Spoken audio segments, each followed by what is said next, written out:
Bonjour à tous, j'espère que vous allez bien. Aujourd'hui on se retrouve dans une nouvelle vidéo et aujourd'hui je voulais vous parler d'un meuble. Donc voilà, je voulais vous parler de ça. Donc aujourd'hui ça va être une vidéo petits trucs et astuces, voilà. Donc j'ai acheté deux tours comme celle-ci chez Cultura il y a à peu près, je pense bien 6 mois maintenant. Hein. Oh oui, ça doit à peu près faire ça. Et je voulais vous en parler parce que du coup, comme ça fait 6 mois que je les utilise et que maintenant je m'en passerai plus du tout, je voulais absolument vous faire un retour dessus. Donc, si je me souviens bien, une étagère de 3 tiroirs, ça coûte moins de 15 euros. Elle est en bois brut, personnalisable, du coup on peut la peindre, c'est marqué dessus de toute façon. Moi je les ai laissées brutes pour l'instant, je ne sais pas si je les peindrai un jour peut-être, je n'en sais rien. C'est au format A4 il me semble, à l'intérieur du tiroir, et vous pouvez pas imaginer le nombre de choses qu'on peut rentrer dedans. Donc en fait j'avais beaucoup de bazar. Faut savoir que là où je scrape, je suis dans un couloir. Qui dit couloir dit espace restreint quand même, hein. J'ai déjà un bureau, une étagère Kallax, une Raskog, des étagères, une étagère murale avec des bacs en plastique de chez Ikea. Au pire, je vous mettrai dans le i là, le scrap room tour que j'ai fait je sais plus quand. Et sur mon bureau, j'avais une étagère de chez Action, des paniers, des trucs qui me prenaient énormément de place. Et en fait, je voulais changer cette organisation parce que justement, des fois, je me retrouvais avec un bureau, je sais pas, mon bureau il fait 1,50 m de long, je me retrouvais avec à peine 20 cm pour scraper, tellement j'avais du bazar sur mon bureau. Donc, il y a quelques mois, j'ai donc investi dans deux étagères comme ça.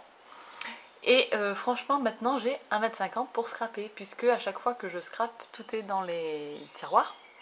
Et une fois que j'ai terminé, je range tout et mon bureau, il est nickel. Et vraiment, c'est vraiment très très bien. Et pour 15 euros, franchement, on n'en demande pas mieux. Donc, j'ai donc... Pardon, le hockey. J'ai donc sur la gauche 3 tiroirs. En dessus, il y a la boîte de chez We Are Memory Keepers et ma lampe. Vous voyez le pied en fait là, voilà. Et ici, c'est plus le côté gauche, quoi. C'est plus le côté encre. Donc, je vais vous montrer. Voilà. Le tiroir est vraiment, vraiment grand. Hein. C'est à peu près une feuille A4. Je vais vérifier, mais oui, voilà. C'est au format A4, vous voyez. Hop. Et ici, j'arrive à rentrer... combien j'arrive? 2, 4, 6, 8... 16... Je pense qu'on peut facilement rentrer 20 distress oxyde ou distress normal en grand pad, je veux dire. Donc je les ai mis là à portée de main. L'étagère dessous, ce sont aussi des encres, mais ici on a un peu de tout. On a des floricolores, ma Memento, ma Versafine et des petites comme ça en forme de goutte. Là on en rentre aussi vraiment beaucoup en fait. Je me suis mis, je vais le ranger et fermer.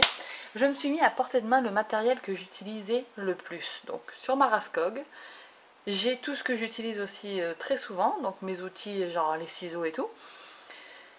Les Nuvo Drops et les tampons marque française, voilà. Mais dans ces étagères là, j'ai rangé du coup mes encres côté gauche. Et côté droit, je ne vais pas vous le montrer parce que c'est exactement la même chose. J'ai fait un étage encre à alcool, enfin pas encre à alcool mais feutre à alcool, voilà. Et un étage outils de base. Donc quand je scrape, j'ouvre le tiroir outils de base et j'ai tout ce qu'il me faut de base. Un plioir, un cutter, un ciseau de précision, qu'est-ce que je peux avoir dedans? Du scotch double face, vous voyez, une pointe, enfin bon bref, là-bas c'est vraiment le tiroir de base. Je sais que si j'ouvre ce tiroir, je peux faire quelque chose avec mes 10 doigts. Vous voyez ce que je veux dire? Donc voilà, je voulais vous en parler parce que vraiment ces étagères elles sont vraiment bien. On peut les empiler aussi si on veut. Et par contre, elles ne rentrent pas dans le Kallax. Si vous voulez des étagères qui rentrent dans le Kallax, je vous conseille une marque. C'est l'atelier des 1001 boîtes. Je vous mettrai le lien de leur chaîne là, tiens, dans le i, hop, et le lien de leur page Facebook dans la barre d'infos. Ils font de très beaux rangements pour rentrer directement dans les meubles Ikea. Voilà, c'est un petit peu cher, c'est fait artisanalement en France, donc faut aussi savoir ce qu'on achète. Hein. Donc voilà.